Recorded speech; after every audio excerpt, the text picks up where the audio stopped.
Hola chicos, espero estén bien. Aquí Andrea con otra clase de Escuela Bíblica Dominical. La clase de hoy se llama La sentencia del Señor ante la desobediencia. Y esto lo vamos a ver reflejado en el pasaje de 1 de Samuel, capítulo 2, versículos del 12 al 17 y del 22 al 26. Hago aquí un pequeño paréntesis, te invito a que busques tu Biblia en este momento. Y que leas estos pasajes dándole pausa a este video y después continúes con la clase. También quiero recomendarte, estos libros son de historia bíblica y son muy buenos y muy prácticos porque podemos ver muchas cosas reflejadas en la vida de los personajes reales y la respuesta real de Dios. Entonces continuemos. Para resumir el pasaje, simplemente voy a decir que había una situación con los hijos de Elí. Elí era en ese momento el sumo sacerdote. Si lo recuerdan, la tribu de Leví, de las 12 tribus de Israel, eran los encargados de servir en el templo. Es decir, ellos eran los encargados de estar limpios, de prepararse, de vestirse de cierta manera, vivían en el templo, comían la comida del templo, vivían de eso. Ellos alababan a Dios, presentaban las ofrendas, recibían las ofrendas que les daba el pueblo y las hacían delante del Señor, porque no todo el mundo podía hacer eso. Ahorita todos nosotros podemos adorar, todos nosotros podemos levantar nuestra voz y adorar al Señor, pero en ese tiempo había una tribu específica dedicada a eso solamente, y no eran todos ni siquiera. También habían unas personas que se habían preparado y que se habían ordenado para hacer esto. Entonces el pueblo, para poder presentar una ofrenda por perdón de pecados, por sanidad, por distintas razones y purificación, iba ante ellos, se las daba y ellos la presentaban ante el Señor. Eso es como un pequeño contexto antes de entrar en el pasaje. Entonces, ¿qué pasa?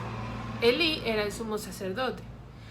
Elí tenía unos hijos a los cuales, lamentándolo mucho, no les dio una buena supervisión o no los educó de una manera buena, o no sé qué pasó. Ellos tomaron muy malas decisiones y estaban haciendo cosas terribles con la adoración al Señor y con las ofrendas que pertenecían al Señor.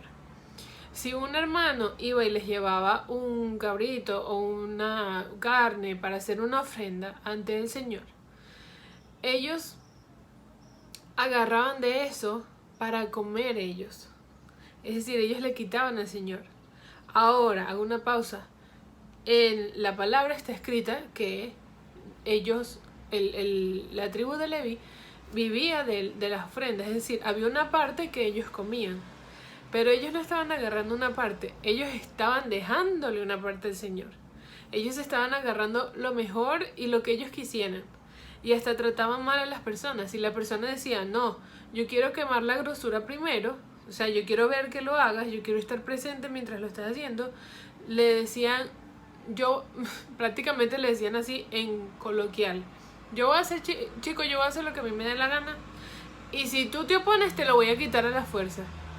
O sea, estaban robándole a las personas también algo que era su derecho, a que ellos estaban supervisando que se hiciera bien la ofrenda, porque era su vida, era su ofrenda ante el Señor. Ellos la estaban corrompiendo. Y no solamente eso, sino que también seducían a las mujeres que servían en las afueras del templo y estaban teniendo relaciones con ellas, con un montón de mujeres, a lo loco, sin estar casados, sin nada. Entonces había un desorden terrible, y todo esto estaba pasando donde se supone que era el lugar más santo, donde se supone que la gente iba a adorar al Señor, que la gente iba a exaltarle, a bendecirle. Todo esto estaba pasando en ese momento, y con las personas que se supone que son los que tienen que estar más limpios, porque son los que van a la presencia del Señor, los únicos que tienen ese privilegio, y vivían una vida alejada del Señor y de hipocresía, porque igual se vestían con las túnicas, igual servían, igual aceptaban las ofrendas. Entonces tenían como una doble vida ahí. Yo hago lo que quiero con las ofrendas del Señor pensando que eso es mío, que eso me pertenece, o que por alguna razón es mi derecho, Y no es así. Y yo hago lo que quiera en la noche con las mujeres que estén por ahí, porque igual nadie me ve o no sé. No sé qué pasaría por su cabeza. En el medio de tanta oscuridad, al mismo tiempo había una luz. El joven Samuel se estaba entrenando. Y sabemos la historia de Samuel, que es un niño que fue prometido a una mujer que era estéril. Y Dios le dijo, vas a tener un hijo. Y ella dijo, Señor, dame este hijo y yo te lo voy a entregar a ti. Y ella se lo entregó. Cuando el niño cumplió como 3 añitos, 2 añitos, se lo entregó al templo. Y el niño vivía en el templo. Y después el Señor le dio muchos más hijos a la mujer. Pero este era un niño que estaba consagrado desde su niñez, a quien el Espíritu Santo le hablaba y él seguía la palabra de Dios. Y dice, en medio de todo esto, Samuel ministraba delante de Dios. Él le servía a Dios con un corazón puro y con un corazón santo. Ahora, Elí se dio cuenta, no sé si se dio cuenta, se enteró, al fin abrió los ojos de todo el desorden que estaban haciendo sus hijos. Y les llamó la atención un día, o varios días, no lo dice así como que fue en un solo momento. Les llamaba la atención, les decía, hijos, lo que están haciendo está muy mal. Están haciendo pecar al pueblo. No solamente están pecando ustedes, sino que están haciendo que el pueblo peque. Y eso es más terrible aún. Pero dice la palabra que ellos no le escucharon. Y dice la razón por la cual no le escucharon. No le escucharon porque ya el Señor había promulgado juicio contra ellos y ya ellos iban a morir. Es decir, el Señor ya había puesto una sentencia a su vida por la desobediencia. Y aquí es cuando nosotros recordamos que a veces nos lo dice nuestra mamá, nuestro papá, la abuelita, o lo dicen por ahí como un refrán, que dicen, la paga del pecado es la muerte. Sí, la paga del pecado es muerte. Todos deberíamos estar muertos. Ahorita nosotros tenemos una esperanza y tenemos ante quién recorrer, que es Jesús. Él nos limpia de pecado, sí nos arrepentimos. Pero en estos jóvenes no había arrepentimiento, en estos jóvenes no había vuelta atrás. Ellos no querían cambiar, ellos no querían arrepentirse. Entonces el Señor promulgó una sentencia de muerte contra ellos. Porque estaban haciendo pecar al pueblo. No solamente estaban pecando ellos, sino que estaban llevando al pueblo a hacer el mal. Y el Señor tuvo que quitarlos. Y ellos murieron. Y no solo murieron ellos, también murió Elí. Cuando Elí se entera, y aquí quizás me estoy adelantando un poco a los temas de próximas clases, pero cuando Elí se entera que sus hijos se mueren, él se cae para atrás y se muere también desnucado porque se golpeaba súper fuerte. Entonces, lamentándolo mucho, el desenlace, el destino de esta familia fue muy trágico. El destino de esta familia no fue de renombre, de alegría, de gozo. Fue de tristeza y fue de dolor. Y todo eso fue consecuencia del pecado, no consecuencia de un Dios muy duro que los mató.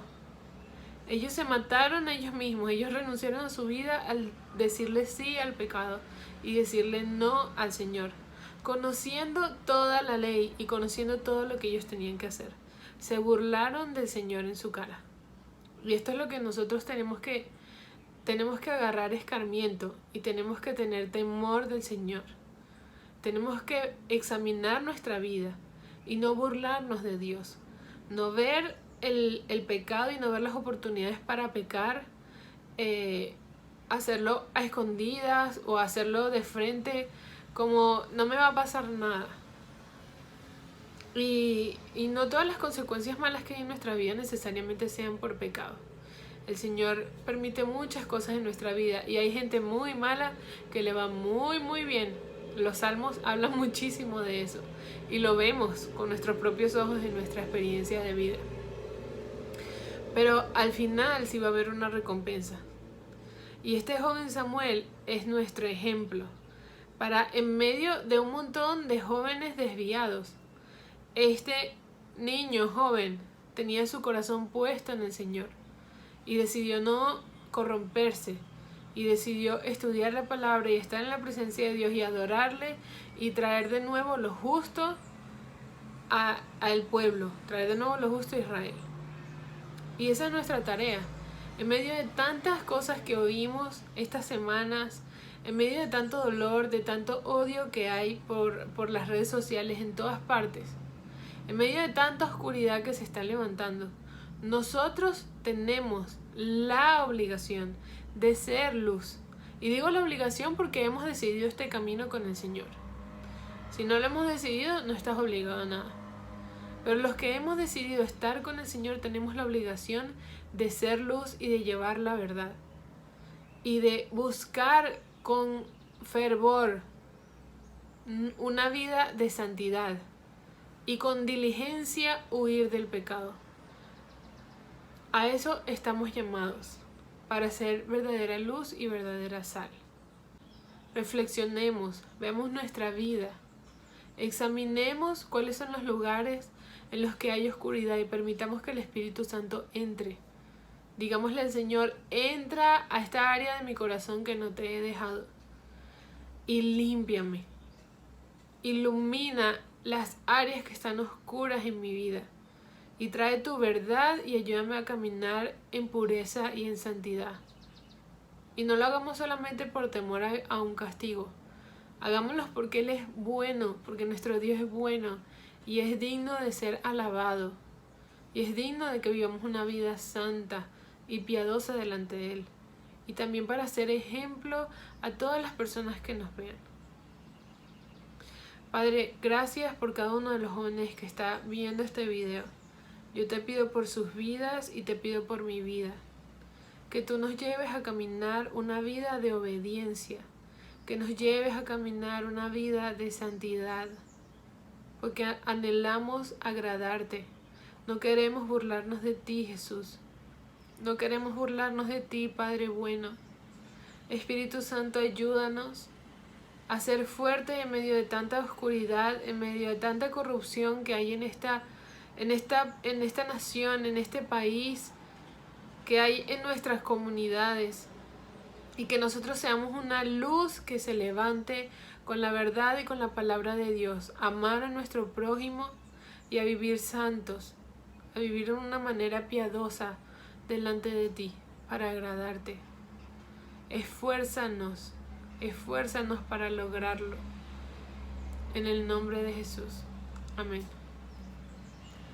Que Dios los bendiga grandemente.